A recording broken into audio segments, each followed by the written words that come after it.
Oh yes, les mordus de ski. Aujourd'hui, une vidéo très spéciale. On vous amène faire un tour de Dameuse, mais pas n'importe où. On est sur la face de Bellebarde, ici même à Val d'Isère, la piste de la Coupe du Monde avec des inclinaisons de plus de 50 degrés. Suivez-moi.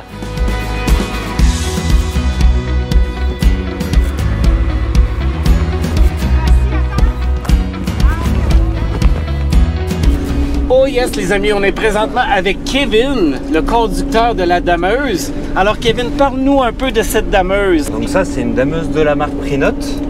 Elle fait 530 chevaux, c'est un moteur de camion. Là, on est équipé d'une machine à treuil pour remonter la pente là très raide sur la face. Et on a 1200 mètres de câble en tout. 1200 mètres de câble. Voilà. Comment vous allez vous fixer avec la Dameuse quand vous commencez la journée? Je monte par un endroit plus facile pour arriver au point d'ancrage. Il y a plein de points d'ancrage dans la montagne et après je m'accroche dessus et je descends dans le vraiment raide. OK. Et la puissance du moteur en chevaux? C'est 530 chevaux. 530 chevaux. Et les équipements qui sont dessus, évidemment, il y a la grue pour le câble. Et quel autre équipement? Donc là, on a le treuil. Devant, on a la lame pour niveler la neige. Là, sur les côtés, on peut voir les chenilles. Elle tasse la neige. Et derrière, on a la fraise qui fait la finition. OK. Et la valeur d'une Dameuse comme ça, c'est combien? À peu près 500 000 euros. 500 000 euros, OK. Et tout se contrôle avec le joystick? L'essentiel de la machine, il est là. Et les chenilles, gauche et droite, elles sont là. OK. Et sur les écrans, c'est quoi? C'est des datas que vous recevez? Ouais, c'est toutes des infos sur la machine. Là, c'est ce qui concerne le treuil. Ça, c'est les réglages pour la fraise derrière. Là, après, moteur classique. Là, les jauges à carburant, et puis voilà. Et ici, tous ces boutons-là, c'est les différents? Bon, là, il y a beaucoup de boutons, mais là, ici, c'est les phares. Les vitres sont toutes chauffantes, donc là, c'est pour contrôler le chauffage des vitres. Et ça, après, c'est pour activer et désactiver le treuil, cette partie. OK. Et l'autre écran en avant? Et ça, c'est indépendant de la machine. C'est quelque chose qui a été rajouté par la station. Et ça nous donne les hauteurs de neige sous la machine. Toute la hauteur de la neige qu'on peut voir. Plus la couleur elle est foncée, plus on a de neige. Et là, j'ai les chiffres exacts.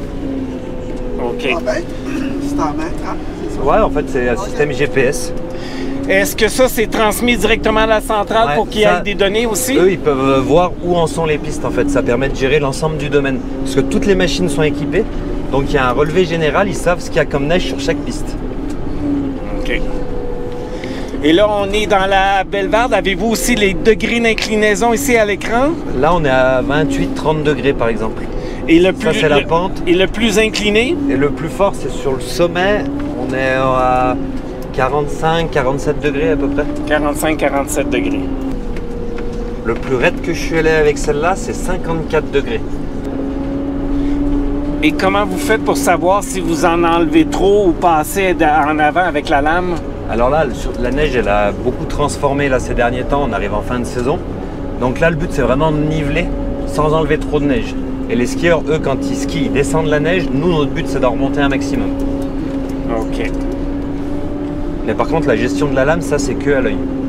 Et comment le moteur, le treuil fait pour s'ajuster automatiquement avec ta vitesse? Alors, il y a un mode automatique qu'on utilise 90% de l'hiver. Mais là, par exemple, ce soir, la neige est tellement molle que là, je suis tout en manuel, en fait. C'est tout moi qui ai la gestion, parce qu'il faut pouvoir anticiper, lui, il peut pas. Donc là, c'est tout en manuel. Si vous ralentissez, qu'est-ce qui arrive avec le câble du moteur? Il gère tout seul. OK. Sa force de traction, elle est au maximum de 4,5 tonnes à lui. Et nous, la machine, elle fait 13 tonnes, là, à peu près. 13 tonnes, OK. Donc le treuil, il aide la machine à monter, il me retient en descente. Mais le gros de la motricité, il vient quand même des chenilles. OK. Quelle chose inusitée avez-vous vécu? Des animaux, un skieur perdu, une dameuse qui brise? Des animaux, on en voit assez peu quand même. Ici, c'est principalement des renards et des blanchots. C'est un lièvre qui devient blanc l'hiver et qui est marron l'été. OK. Et après, il n'y a rien de particulier. Hein. Vous n'avez jamais vu un skieur perdu qui descendait tout d'un coup? Normalement, non, parce que les pisteurs, quand ils ferment la piste, eux, ils contrôlent tout ça, parce que le câble, c'est un gros danger. Ouais, donc, du coup, c'est vraiment contrôlé. C'est jamais arrivé qu'il y a un câble qui a snappé? Qui casse? Ouais. Ah si, ça arrive, ouais. OK. Puis ça, évidemment, le pivot est 360 degrés. Il y a deux marques, en gros, il y a Prinote et Casborel. casse boraire, c'est piston mulier en fait. OK. Là, on voit, le deux. câble, il frotte en bas, c'est fou, hein? Puis par où tu montes pour aller attacher le câble? Mais là, en fait, comme la piste elle est tellement raide, j'arrive par le sommet de Bellewaerde. OK. Et en fait, j'ai des routes qui descendent là le long pour éviter les parties raides et pouvoir venir m'accrocher là. Ok. Et là où on voit le point rouge, là, c'est le point d'ancrage. OK.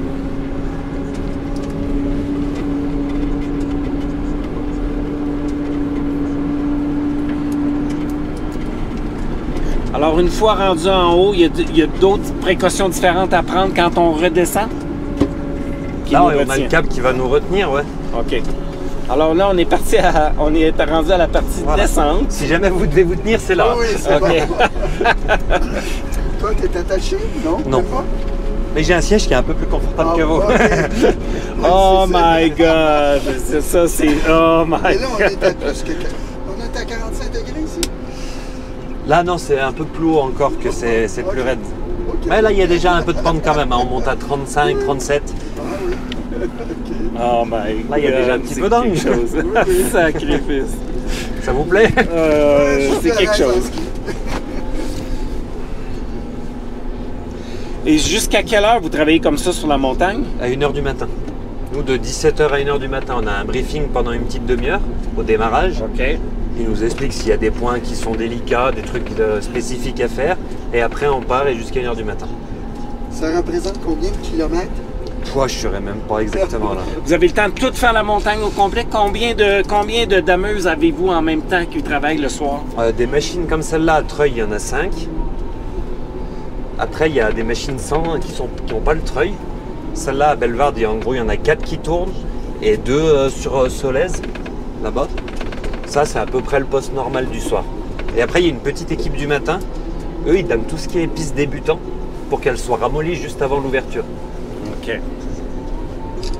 Ouais, là, Non, je la c'est laisse le- retenir, mais c'est un système hydraulique, donc si je lâche le pied, elle s'arrête. Ok, ok. En fait, elle est droite-gauche avec les chenilles. Là, je retiens une chenille pour la faire. Puis là, si t'as manqué un pied ici ou deux ou 1 mètre de neige, Hein? si t'as manqué une partie que Ouais, t'as mais pas c'est faite... normal parce que je remonte en fait à cheval parce que ça, Ok, ça sort pour, des bourrelets de la fraise. Ah, ok, Donc ok, je ok. remonte entre les deux pour que ça fasse vraiment propre. Là, on est remonté là-bas tout à l'heure. On n'est pas remonté Ouais. au bord, on est remonté au milieu.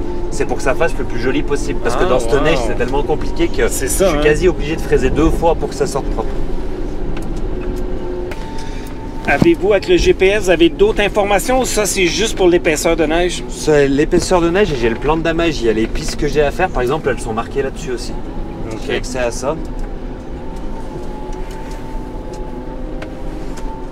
On a une belle vue incroyable sur toute Val d'Isère ici, à partir d'en haut.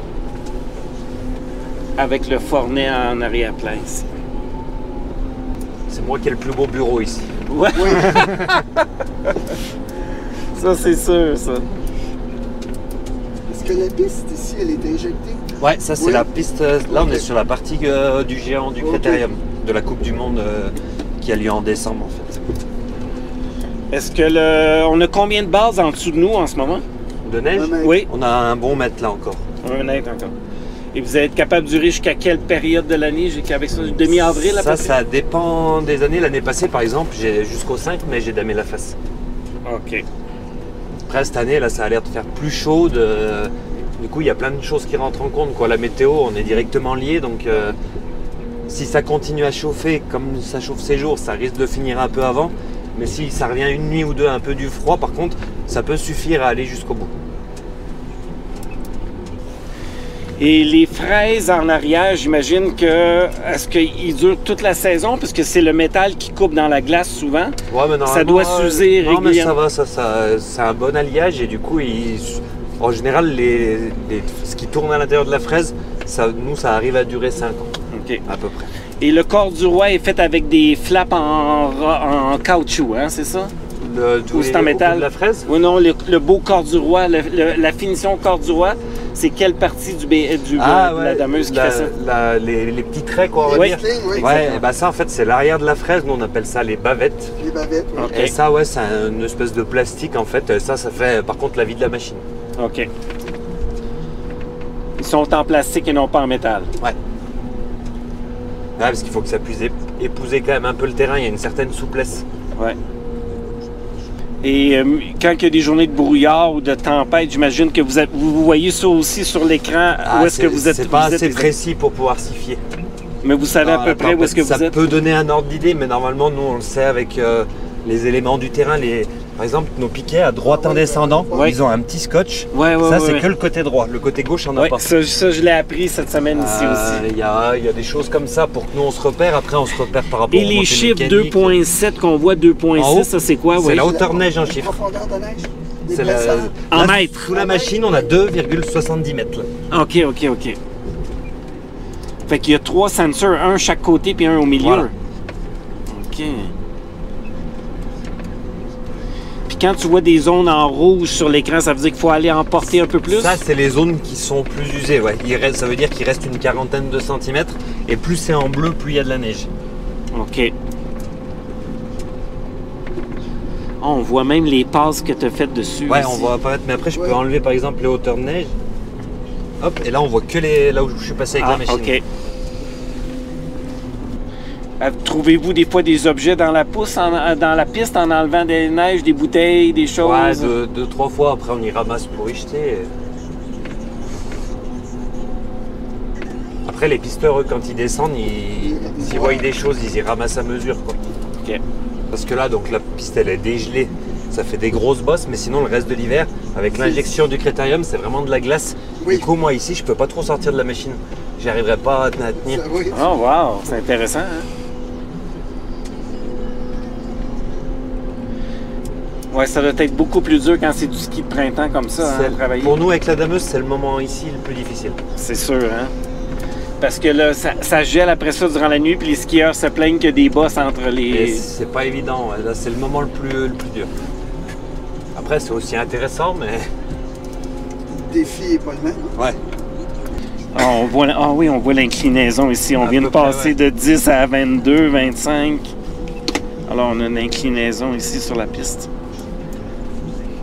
On pense que c'est pas beaucoup quand à l'œil comme ça, 22 degrés, mais quand on est dans une dameuse... Le plus raide que je suis allé avec celle-là, c'est 54 degrés. Wow. Là, ça fait très raide. Hein. Oui. Il y a des bouts sur la piste ici, hein, c'est ça? C'est même en dehors d'une piste, c'était pour enlever une plaque d'avalanche en fait. Qui risquait de descendre et je suis allé pousser la neige en bas. Wow! Bah, au-dessus de l'arrivée de l'Olympique, la pente très raide au-dessus là. Oh oui. Quelle des deux dameuses t'aimes mieux le travailler, la Prinote ou l'autre? Bah celle-là parce que j'ai plus l'habitude aussi, c'est ma 3e machine de cette marque. Du coup je la connais vraiment bien. OK. Mais après les deux sont des très bonnes machines. Ouais, avec toutes les mêmes fonctions en général. Elles sont pas foutues pareil, la place elle est à gauche dans la caisse boraire. Mais il y a des changements, mais les deux ont leurs points forts et leurs points faibles. Donc, mais les deux c'est des très bonnes machines. Là on voit bien avant, après. Ouais. Oui. Puis avez-vous une idée de combien de litres ça consomme comme ça dans une soirée? Ça, c'est du diesel? Nous, c'est de l'HVO. C'est un produit recyclé, en fait. C'est des huiles de friture qui sont recyclées et retravaillées, ouais. Mais non, pas vrai? Pour que ce soit moins... pour le bilan carbone, on va dire. OK. Et après, on est à peu près à 280 litres pour la nuit. Là, en ce moment, elle consomme plus. Et par contre, des fois, pendant l'hiver, quand c'est dur, qu'il fait froid, la machine, elle consomme moins aussi. Donc... en moyenne, on va dire entre 260 et 280 litres par nuit. Et je me rappelle plus, tu as dit combien de BR, combien de dameuses sur le tout Val d'Isère en tout? 5 donc à machine à Treuil, 4 à Bellevarde, donc 5 et 4, 9, 3 là-haut. Et après, toutes les dameuses ne tournent pas, il y en a tout le temps 2 ou 3. Si on tombe en panne, on peut aller prendre une autre machine. Quoi. OK. Le treuil s'enroule automatique ou tu le fais à la là, main? il sait dans quel sens je vais en fait. OK. Et voilà. Hey, Kevin, merci beaucoup. De Ça rien. fait un plaisir. De rien. Bonjour les mordus de ski. Yes.